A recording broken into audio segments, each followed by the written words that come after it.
काफी समय पहले की बात है। प्रतापगढ़ नाम का एक राज्य था। वहाँ का राजा बहुत अच्छा था, मगर राजा को एक सुख नहीं था। वह यह कि उसके कोई भी संतान नहीं थी, और वह चाहता था कि अब वह राज्य के अंदर किसी योग्य बच्चे को गोद ले, ताकि वह उसका उत्तराधिकारी बन सके और आगे की बागडोर को सुचारू रूप से चला सके। और इसी को देखते हुए राजा ने राज्य में घोषणा करवा दी कि सभी बच्चे राजमहल में एकत्रित हो जाएं। ऐसा ही हुआ। राजा ने सभी बच्चों को पौधे लगाने के लिए भिन्न भिन्न प्रकार के बीज दिए और कहा कि अब हम 6 महीने बाद मिलेंगे और देखेंगे कि किसका पौधा सबसे अच्छा है। महीना बीत जाने के बाद भी एक बच्चा ऐसा था जिसके गमले में वह बीज अभी तक नहीं फूटा था, लेकिन वह रोज उसकी देखभाल करता था और रोज पौधे को पानी देता था। देखते ही देखते 3 महीने बीत गए। बच्चा परेशान हो गया। तभी उसकी माँ ने कहा कि बेटा धैर्य रखो, कुछ बीजों को फलने में ज़्यादा वक्त लगता है। और वह पौधे को सींचता रहा। 6 महीने हो गए। राजा के पास जाने का समय आ चुका था, लेकिन वह डरा हुआ था कि सभी बच्चों के गमलों में तो पौधे होंगे और उसका गमला खाली होगा।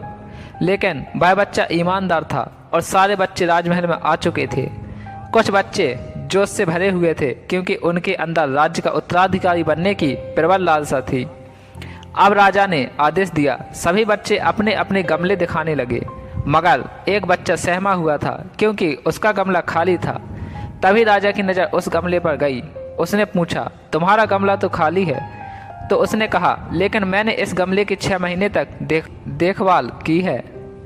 राजा उसकी ईमानदारी से खुश था कि उसका गमला खाली है, फिर भी वह हिम्मत करके यहाँ आ तो गया। सभी बच्चों के गमले देखने के बाद राजा ने उस बच्चे को सभी के सामने बुलाया। बच्चा सहम गया और राजा ने वह गमला सभी को दिखाया। सभी बच्चे जोर से हंसने लगे। राजा ने कहा, शांत हो जाइए, इतने खुश मत होइए। आप सभी के पास जो पौधे हैं वो सब बंजर हैं। आप चाहे कितनी भी मेहनत कर लें, उनसे कुछ नहीं निकलेगा, लेकिन असली बीज यही था। राजा उसकी ईमानदारी से बेहद खुश हुआ और उस बच्चे को राज्य का उत्तराधिकारी बना दिया। लेकिन हमें इस कहानी से यह सीखने को मिला है कि मेरे हिसाब से अपने अंदर ईमानदारी का होना बहुत ज़रूरी है। ईमानदारी के बिना इंसान का कोई मूल्य नहीं है।